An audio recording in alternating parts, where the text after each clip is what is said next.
이부 예배 나오신 여러분을 주님의 이름으로 환영하고 축복합니다.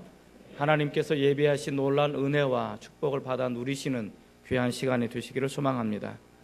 이 시간 옆에 사람과 앞뒤 사람 인사하시겠습니다. 당신의 부르심의 자리로 나아가십시오. 자, 오늘은 부르심에 대해서 앞으로 몇 주간 또 살펴보도록 하겠습니다. 부르심, 콜링이라는 어떤 그 부제는 우리에게 어떻게 보면 우리 삶의 굉장히 중요한 부분이 아닐까 생각이 되어집니다. 하나님께서 당신의 사람들을 부르시는 삶의 모습은 참 다양합니다. 부르시는 모습도 다양하고 우리가 살아가는 또 삶의 각계각층의 사람들도 하나님의 사람으로 부르시는 모습도 다양하다라고 우리는 알 수 있습니다. 오늘 하나님께서 저와 여러분들을 이곳으로 부르시고 이곳에서 예배하게 하시고 이곳에서 주님의 말씀이 우리 가운데 임하게 하시는 그 이유와 목적이 어떤 것인가를 다시 한번 생각해 보는 시간이 되셨으면 좋겠습니다. 그래서 우리가 가야 할 인생의 길이 무엇이고 우리가 살아내야 할 삶의 가치와 의미가 무엇인지를 한번 곰곰이 생각해 봤으면 좋겠습니다. 우리는 분명 이 땅에 올 때 거저왔다 거저가는 그런 인생이 아닙니다. 많은 사람들은 인생은 공수래 공수거라고 말합니다. 빈손으로 왔다 빈손으로 간다라고 말합니다. 그러나 우리는 이 땅에 결코 빈손으로 오지 않습니다. 그리고 빈손으로 가지도 않습니다. 우리가 이 땅에 태어나는 것은 우연히 우리 부모님에 의하면 내가 너를 안 날려다가 낳았어 라고 해서 어쩔 수 없이 태어난 그런 존재들이 아니라는 것이죠.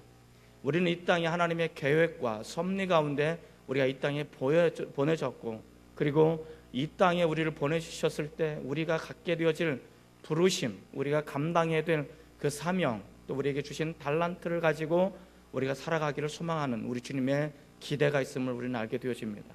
그리고 우리 각자에게 맡겨진 그 소명에 따라서 살아가는 삶의 결과물을 가지고 언젠가 우리는 하나님 앞에 서게 될 거라고 성경은 이야기해 주고 있습니다. 그렇기 때문에 우리가 이 땅에 온 것은 빈손으로 온 것이 아니고 무엇인가 삶의 목적을 가지고 삶의 의미와 가치를 깨닫고 살아가는 그 사람들만이 내가 이 살아가는 삶의 현장 속에서 삶을 살아가는 하루하루의 삶의 그 결과물들을 가지고 하나님 앞에 나가게 되어질 거다라고 이야기해 주고 있습니다. 이것을 위해서 우리는 어떤 부르심을 받게 되어야 되는가? 오늘 첫 번째로 예레미야의 부르심을 통해서 우리는 이 부르심을 좀 더 생각해 보았으면 좋겠습니다. 예레미야 하면 제일 먼저 떠오르는 단어가 뭘까 있을까요? 눈물의 선지자, 눈물의 사람. 예레미야는 눈물의 선지자라고 불려지게 되어집니다.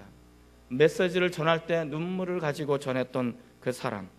예레미야가 활동했던 그 시기는 유다라는 나라, 아주 작은 나라, 그리고 예루살렘이라는 그들은 무너지지 않을 것이라고 여겼던 그 작은 도성이 멸망해 가는 그 시점에, 그리고 바벨론의 군대에 의해서 예루살렘의 성벽이 무너지고 하나님의 성전이 파괴되어지고 하나님 사람들이 죽임을 당하고 살아남은 사람들이 개처럼 끌려나가는 그 광경 속에 예레미야가 부름을 받았다는 것을 우리에게 보여주고 있습니다.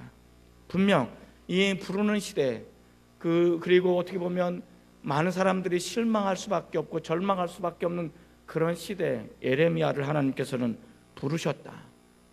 그러면 하나님께서는 왜 그런 시대에 예레미야를 부르셨을까를 우리 한번 깊게 생각해 봐야 됩니다.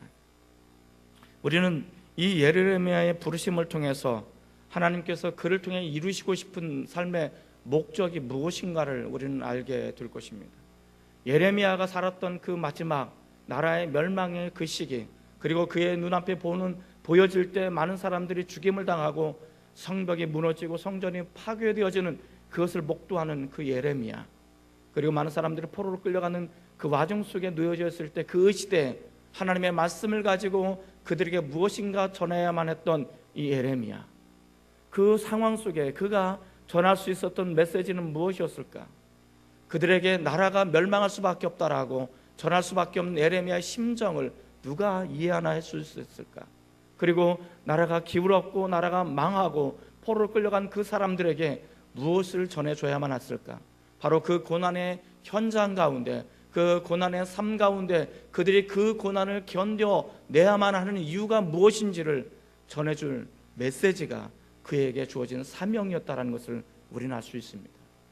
나라는 망했고 많은 사람 죽임을 당했고 많은 사람들의 많은 삶의 관계가 무너지고 포로로 끌려가는 그 상황 속에 남아있는 사람들은 여전히 식민 상황 속에 억압받고 살아갈 수밖에 없는 그 사람들, 떠나간 사람들이나 남은 사람들에게 고난밖에 없는 그런 상황 속에 놓여져 있는 그 사람들에게 새로운 희망을 노래할 수밖에 없는, 새로운 희망을 바라보게 만드는 것이 예레미야에게 주어진 목적이었고 비전이었고 소명이었다라는 것을 우리는 알 수 있습니다.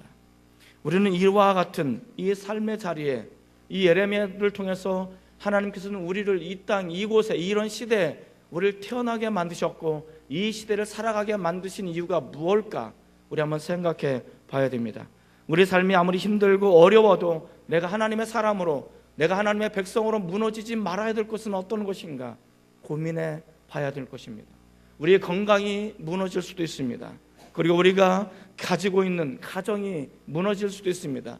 우리가 그토록 쌓고 싶었던 경제적이고 물질적인 것이 와르르 무너질 수 있는 그런 상황 속에 우리가 내몰 수도 있습니다. 우리가 기대하고 소망했던 많은 것들이 무너지는 그런 절망의 상황 속에, 고난의 상황 속에, 눈물의 상황 속에 우리 삶이 툭 하고 놓여져 있을 수도 있습니다. 그럼에도 불구하고 그런 상황 속에 내가 놓여져 있고 그런 삶 속에 내가 놓여져 있어도 내가 무너지지 않을 수 있는 이유, 내가 무너질 수 없는 이유를 우리는 충분히 찾아야 되는 것입니다. 그런 어려움 속에서, 그런 고난 가운데 내가 놓여져 있다 할지라도 우리는 결코 내가 무너질 수 없는, 내 가슴 속에 흐르고 있는 무너지지 않는 그 꿈을 우리는 발견해야만 하는 것입니다. 우리가 지금 현재 거제가 지나고 있는 많은 상황 속은 그렇게 희망적이지 않습니다. 암울합니다. 많은 사람들이 유급 휴가를 한 달 이상 받아야 되는 그런 상황 속에 있습니다. 월급을 받지 못합니다. 아이들은 커갑니다. 이제 쓰는 그 많은 호황을 누렸던 그 시대는 꿈도 꿀 수 없는 그런 시대에, 그런 암울한 시대에 우리가 살아가고 놓여져 있습니다. 그런데 말이죠, 바로 이런 순간에 모든 것이 무너지는 것처럼 보여지고 절망스러운 것처럼 보여지지만 내 가슴 속에 무너지지 않는 꿈, 나를 무너뜨리게 할 수 없는 것, 모든 것이 다 무너져 가지만 나를 무너뜨릴 수 없게 만드는 그것이 우리 안에 뭐가 있느냐 이거죠. 우리 이것을 고민해 봐야 되는 것입니다. 우리 가슴 속에, 우리 영혼 속에 무너지지 않게 만드는, 나로 지탱하게 만드는, 그 고난 현장의 삶을 지켜나가게 만들 수 있는, 참고 인내하며 희망을 바라볼 수 있게 만드는 그 무엇, 그것을 우리는 소명이라고 부를 수 있습니다. 하나님이 나를 이 자리에, 이 땅 이곳에 있게 만드는, 견디게 만드는 하나님의 그 무엇, 하나님 나에게 주신 그 꿈, 우리가 아무리 힘들고 어려워도 내가 그 속에 살아간다 할지라도 내 가슴 속에, 내 양심 속에 예수 그리스도의 보혈이 흐르고 있는 한 우리는 결코 무너질 수 없는 그런 사람들이라는 것을 깨달으시기를 바랍니다. 이것이 오늘 예레미야를 통해서 우리에게 주시는 부르심의 목적이 아닐까 생각이 되어집니다. 그런데 하나님께서 오늘 예레미야를 부르실 때 아주 특별하게 부르십니다. 그것은 주님의 말씀이 그에게 임하는 가운데 부르심을 갖게 만든다는 것입니다. 1장 4절 말씀 우리 한번 같이 읽어보겠습니다. 1장 4절입니다. 자, 시작.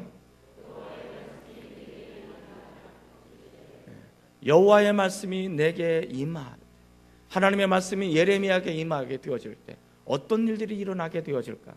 오늘 이 시간 이 말씀을 통해서 하나님의 말씀이 내 심장 가운데 임하게 되어질 때, 하나님의 말씀이 내 영혼 가운데 머물러 있게 되어질 때 나는 어떤 삶을 살아갈 수 있을까?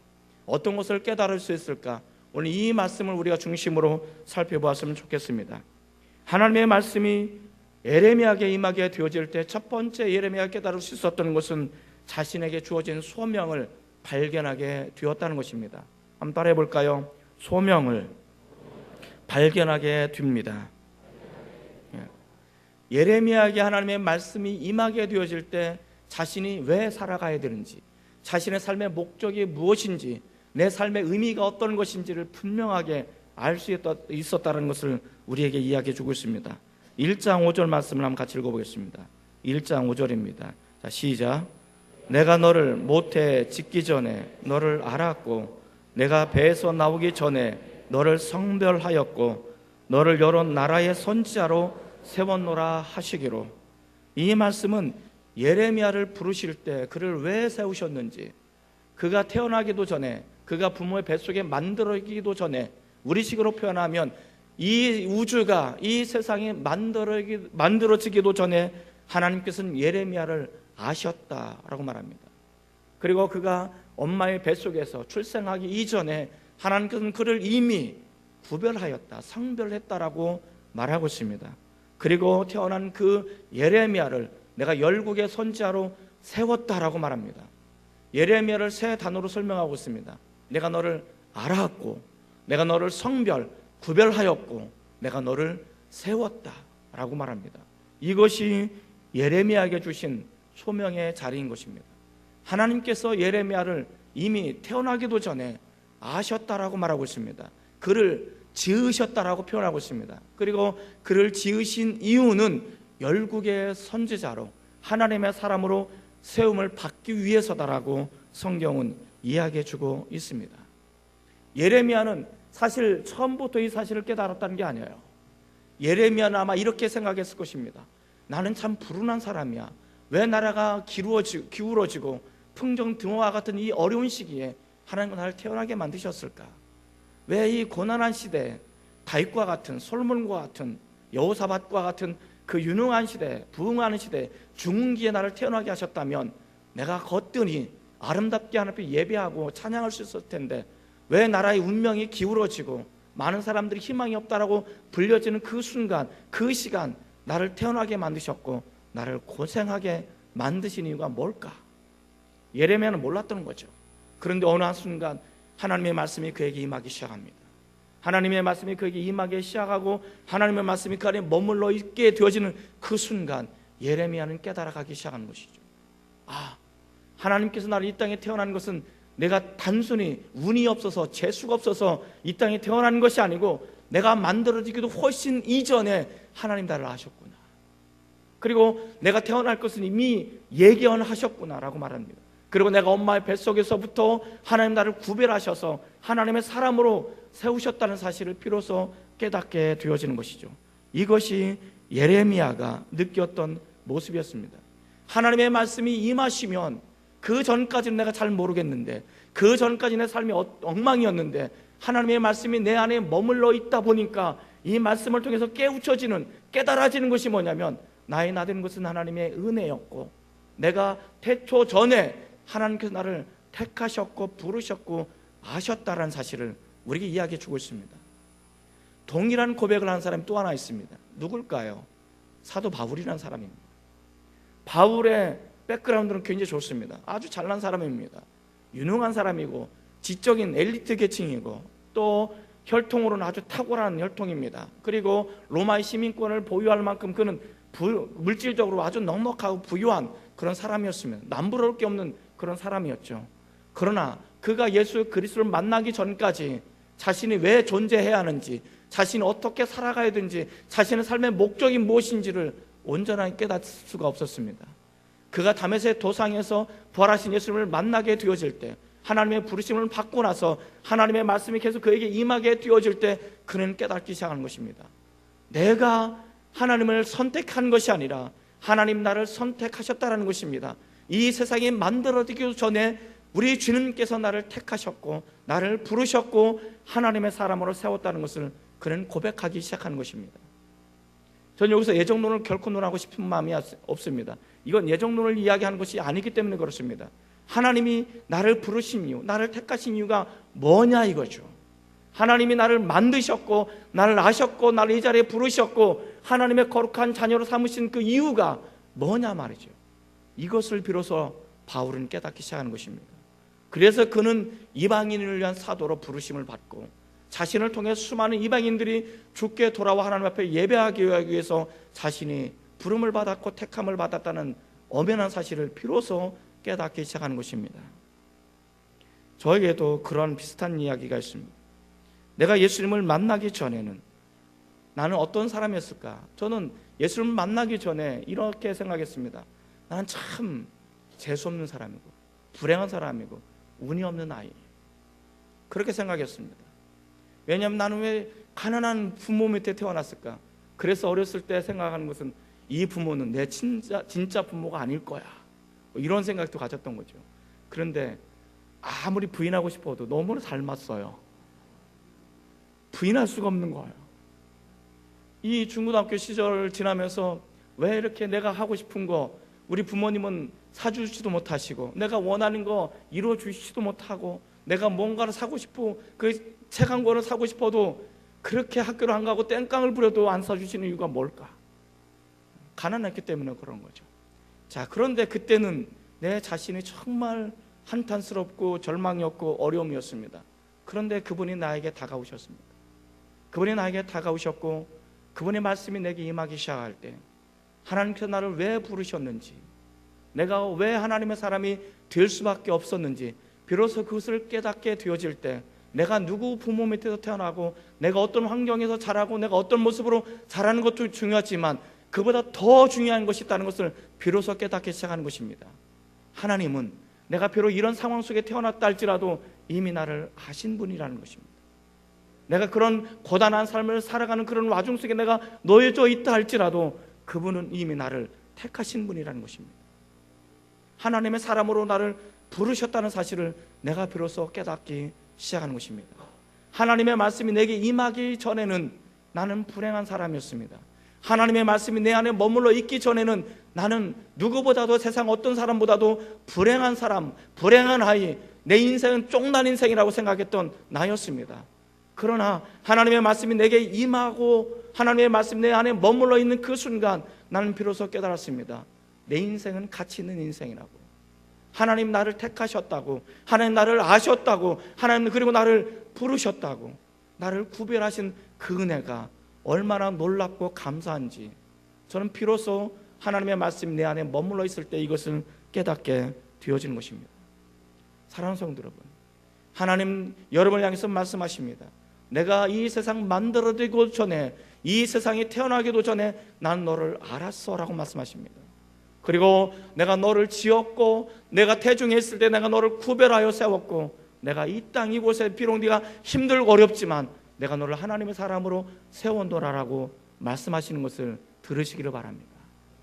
이것이 우리에게 은혜인 거예요. 이것이 하나님이 갚을 수 없는 주의 은혜인 것을 우리에게 이야기해 주고 있는 것입니다.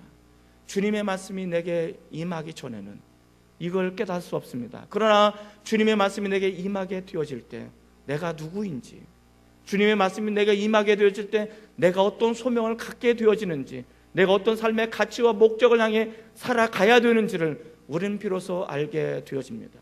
아직도 내 안에는 세상을 향한 꿈이 있습니다. 아직도 나는 넉넉한 부유한 삶을 살고 싶은 마음이 있습니다. 아직도 내 안에는 세상의 성공을 향한 꿈이 있습니다. 아직도 내 안에는 세상에 인정받고 싶은, 내 안에 내 이름이 드러나고 싶은 그런 열망이 있지만 하나님의 말씀이 내게 임하게 되어질 때, 주의 성령이 내게 임하게 되어질 때 그것은 그리 중요하지 않다는 거예요. 정말 내 인생을 살아가는 그 모든 날들이 중요한 것은 그것이 아니고 하나님께서 나에게 주시는 꿈, 하나님은 나에게 허락하신 그 기대, 하나님은 나에게 허락하신 그 부르심이 더 중요하다는 사실을 비로소 우리는 깨달을 수가 있게 되더라는 것이죠. 이 깨달음이, 이 소명의 의식이 저에게도 여러분에게도 다시 한번 각인되어졌으면 좋겠습니다. 그런 은혜가 넘쳐나기를 주님의 이름으로 축원을 드립니다. 주의 말씀이 내게 임하시면 어떤 일들이 일어나게 되어질까? 둘째로 내가 누구인지를 알게 됩니다. 따라해 볼까요? 내가 누구인지를 알게 됩니다. 여러분은 여러분 자신이 누구인지를 아십니까? 금요일 날도 똑같은 질문했어요. 내가 누구냐? 도대체 나는 누구냐? Who am I? 인문학 강의도 많이 나옵니다만 나는 누구일까? 나는 누구인가를 알려면 그대는 누구인가를 알아야 됩니다. 내가 누구인가를 알 때 나는 부모라는 거울, 친구라는 거울, 스승이라는 거울, 또 목회자라는 거울, 수많은 거울들을 통해서 내가 누구인가를 더듬어 알아가기 시작하는 것이죠. 그런데 나를 비춰주는 그 모든 거울들은 왜곡되어 있습니다. 정직하게 비춰주지 않습니다. 그러나 하나님이라는 궁극적인 거울 앞에 내가 섰을 때 내 존재가 누구인지, 내가 어떤 존재인지를 비로소 알게 되는 것이죠. 그래서 주님의 말씀이 내게 임하게 되어질 때 내가 누구인지를 알게 됩니다. 하나님의 말씀이 내 안에 머물러 있는 그 순간 비로소 내가 이런 사람이구나라는 것을 알게 됩니다. 하나님의 말씀이 예레미야에게 임하게 되어질 때 예레미야는 소명도 깨닫게 되었지만 하나님의 말씀이 더 깊이 머물러 있자 자신이 누구인지를 깨닫기 시작하는 것입니다. 그래서 그는 이런 고백을 하게 됩니다. 6절 말씀입니다. 6절 한번 같이 읽겠습니다. 자, 시작.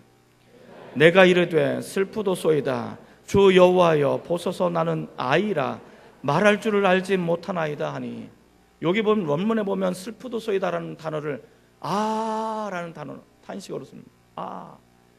나는 이런 존재구나. 나는 이런 사람이었구나. 슬프다. 이 얘기예요.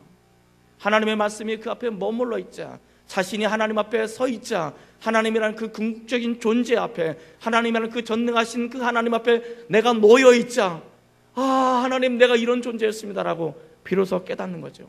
이 라는 탄식 안에는 당혹스러움과 두려움이 머물러 있는 것입니다.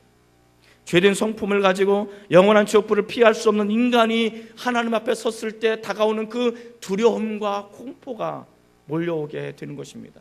그래서 자신이 어쩔 수 없는 존재라는 걸 깨닫고 나는 어쩌면 이런 좋은단 말인가, 슬프다, 이게 바로 나였구나라고 비로소 깨닫고 탄식할 수밖에 없는 것이 바로 인간이라, 이것을 우리에게 이야기해 주고 있다는 것을 보여줍니다.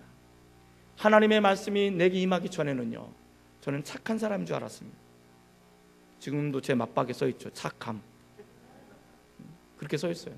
저는 정말 제가 착한 사람인 줄 알았어요. 저는 선한 사람인 줄 알았어요. 저는 법 없이도 하는 사람인 줄 알았어요.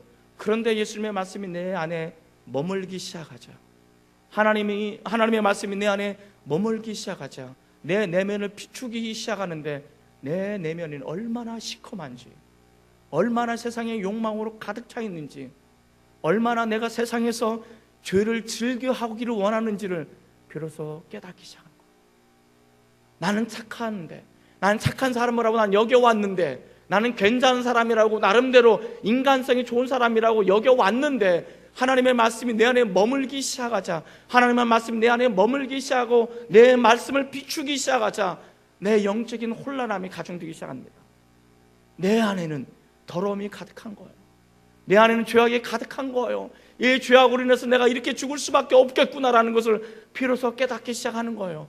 하나님의 말씀이 내 안에 머물러 있기 시작하자 그 순간 내가 세상을 얼마나 사랑하게 되는지, 내가 돈을 얼마나 사랑하는지, 내가 죄를 즐기는 것을 얼마나 좋아하는지를 비로소 내가 깨닫기 시작하는 거예요. 여러분, 죄 짓는 게 얼마나 재밌는지 아세요?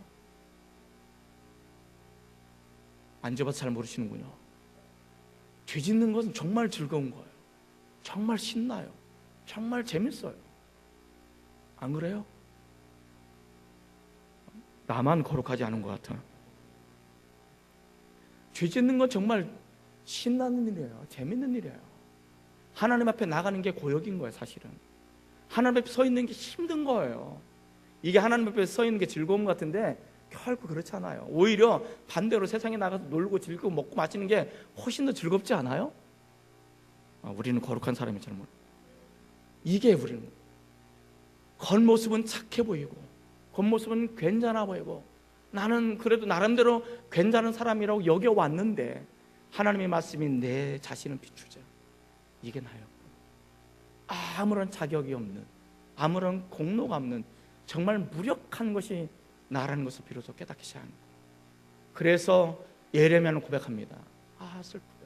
하나님이 이런 나에게 소명을 주셨는데 하나님, 내가 이건 감당 못합니다. 나 이건 못합니다. 그래서 예레미야가 뭐라고 말합니까? 주 여호와여 보소서 나는 아이라 말할 줄 모릅니다. 이 이야기는 뭐냐면 나는 어린아이라는 뜻이 아닙니다. 나는 아이라는 말은 나는 무능하고 무력한 존재고 자격 없는 사람이라는 것을 우리에게 이야기해 주고 있는 것입니다. 하나님, 나는 자격 없는 사람입니다.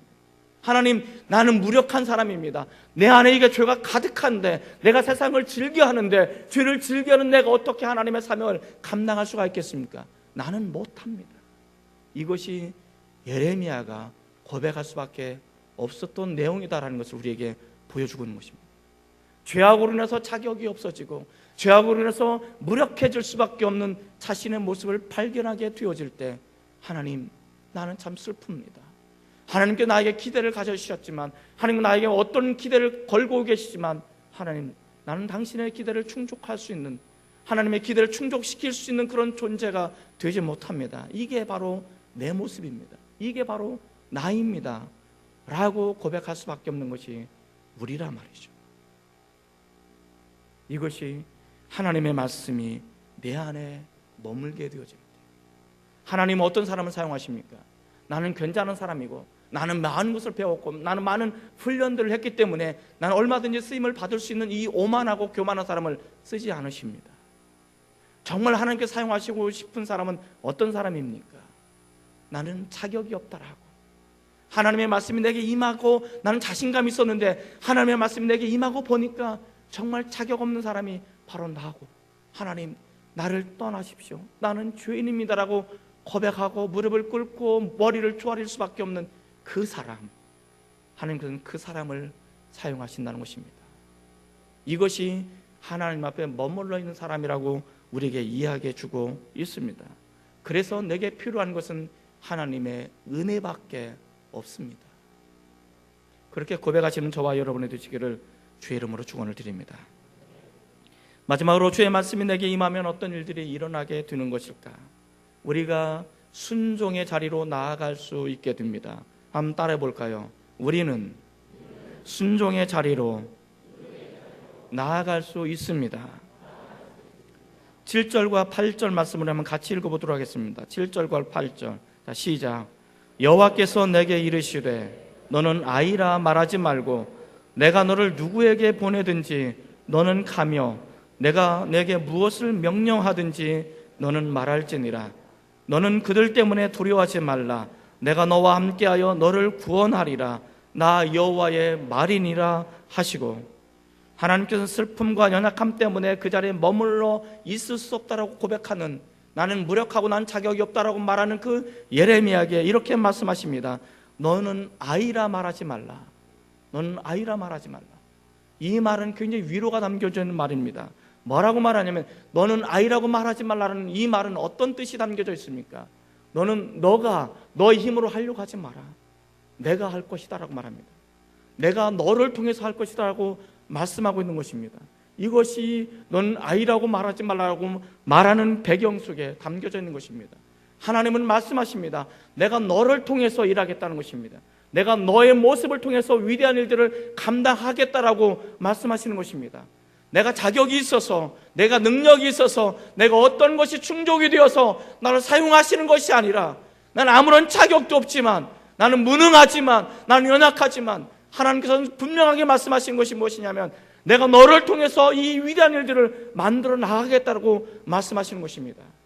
우리 삶이 무너지고 있습니까? 힘들고 어렵습니까? 고난 가운데 있습니까? 내일을 알 수 없는 그런 상황 가운데 있습니까? 그럼에도 불구하고 하나님의 말씀이 내게 임한다면 무력할 수밖에 없고 자격이 없고 무능한 나를 통해서 말씀하십니다. 염려하지 마라. 나는 너를 통해서 이 위대한 일들을 해 나갈 거야 라고 말씀하시는 것입니다. 여러분, 제가 저를 자랑할 것이 뭐가 있겠습니까? 얼굴 좀 잘난 거 빼고.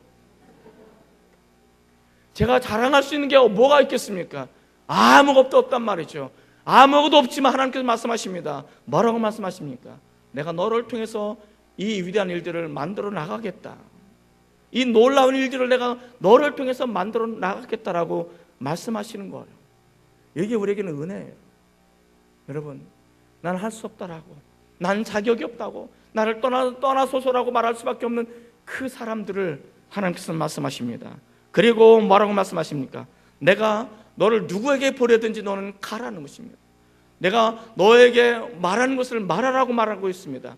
중요한 원칙이 있습니다. 내가 가고 싶은데 가는 게 아니에요. 내가 있고 싶은데 있는 게 아니에요. 내가 말하고 싶은 것을 말하는 게 아니에요. 중요한 것은 주님께서 나에게 가라고 하실 때 가면 되는 것이고, 주님께서 말하고 하실 때 말하면 되는 것입니다. 내가 말하는 것을 원하는 것이 아닙니다. 내가 가지고 있는 그것을 이야기하라고 말씀하시는 것이 아니올시다. 정말 중요한 것은 내가 있어야 할 그 자리, 내가 말해야 될 그곳에 우리 주님께서 있기를 원하신다는 것입니다. 우리가 잘 아는 카스베송이 안에 있죠. 주님이 말씀하시면 저는 이 찬양을 참 좋아합니다. 주의 말씀하시면, 주님께서 멈추라 하시면 멈추고, 주님께서 가라 하시면 가겠습니다. 근데 그 가사 중에 이런 내용이 있습니다. 내 삶의 한 절이라도 나는 주님을 닮기 원합니다. 내가 살아가는 수많은 절들이 있습니다. 수많은 수백 절 있고 수만 절이 있을 것입니다.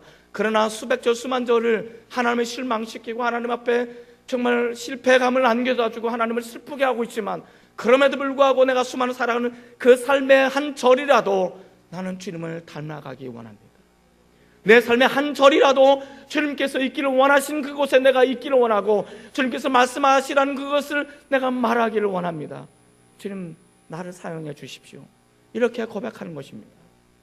그런데 있잖아요, 우리 주님께서 우리가 있어야 될 그 자리가 어떤 자리인지 아십니까? 별로 내가 좋아하지 않는 자리예요. 말하라는 것은 말하면 내가 인정받지 못한 자리입니다. 우리 주님께서 이 예레미야를 통해서 절망에 빠진 사람들에게 새로운 희망의 메시지를 안겨주는 것입니다. 오늘 아침에 우리 주님께서 저와 여러분의 입술을 통해서 예수 그리스도만이 우리의 구원자다, 당신도 예수를 믿어야만이 진정으로 구원받고 당신의 천국에 소망할 수 있고 당신은 진정한 행복한 삶을 살 수 있습니다라고 고백하는 이 입술의 고백을 우리 주님께서 원하신단 말이죠. 그런데 세상의 삶은 그렇지 않잖아요. 내가 예수 믿는 것을 감추고, 내가 장평교회 다닌다는 것을 감추고 싶잖아요. 많은 사람들이 교회를 욕하잖아요. 기독교를 개독교라고 말하잖아요. 많은 사람들, 하나님 믿는 사람들을 이야기하잖아요. 저 인간들은 몹쓸 인간이라고 말하잖아요. 그리고 그 순간 내가 용기를 내서 말합니다. 당신도 예수 믿어야만이 구원받을 수 있어라고 말하면 돌아온 답이 무엇입니까? 너나 똑바로 해, 너나 잘 믿어, 예수 믿는 것들은 왜 그래? 이런 소리를 들으면 의기소침해지잖아요. 다시 말하고 싶지 않잖아요. 그럼에도 불구하고 우리 주님께 또 뭐라고 말씀하십니까? 그래도 말아야 돼. 내가 그 말함을 통해서 내가 왕따를 당하고 인정받지 못하고 많은 사람들에게 따돌림을 당한다 할지라도 우리는 그래도 에레미야처럼 눈물을 흘리면서 그래도 당신은 예수를 믿어야 돼, 당신 예수님이 필요합니다, 당신은 예수님을 통해서 구원받아야 될 대상인 것입니다 라고 말할 수밖에 없잖아요. 바로 이 순간 그렇게 말하게 되어질 때 우리에게 돌아오는 비난의 화살, 조롱의 화살, 많은 사람들이 나를 향한 그 좋지 않은 시선들, 말들이 있잖아요. 우리가 그걸 감당하지 못하잖아요. 그런데 우리 주님께서 뭐라고 말씀하십니까? 우리 주님께서는 이렇게 말씀하십니다. 내가 너와 함께 할 것이다, 내가 너와 함께해서 너를 구원할 것이다 라고 말씀하십니다. 여러분, 내가 내 자신을 의지해서 말한다면 쪽팔려서 말 못해요. 내가 왜 뜻은 밥 먹고 내가 이런 욕을 얻어먹어야 돼? 나 혼자 똑바로 믿고 나 혼자 똑바로 구원받으면 괜찮지, 내가 굳이 이렇게 욕을 얻어먹으면서까지 다른 사람의 손가락질 받으면서까지 굳이 다른 사람에게 예수 믿어야 돼 라고 말할 필요가 있을까? 이런 생각이 들 때가 있잖아요. 그런데도 우리 주님께서 뭐라고 말씀하십니까? 말하라고 말하잖아요. 그 자리를 지켜야 된다고 말하잖아요. 많은 사람들이 삶이 허물어져 가고 있어요. 떠나고 싶어요, 도망가고 싶어요, 피하고 싶어요. 우리 주님께서 뭐라고 말씀하십니까? 아니야, 너는 그 자리를 지켜야 돼. 그 자리가 힘들고 어려워도 넌 믿음을 가지고 그 자리를 지켜야 돼. 너가 그 자리를 떠나면 아무도 그들을 책임져 줄 수 없어. 너는 그 자리를 지켜. 그리고 그곳에서 내가 너에게 준 말을 그들에게 전해. 내가 너와 함께 할 거야.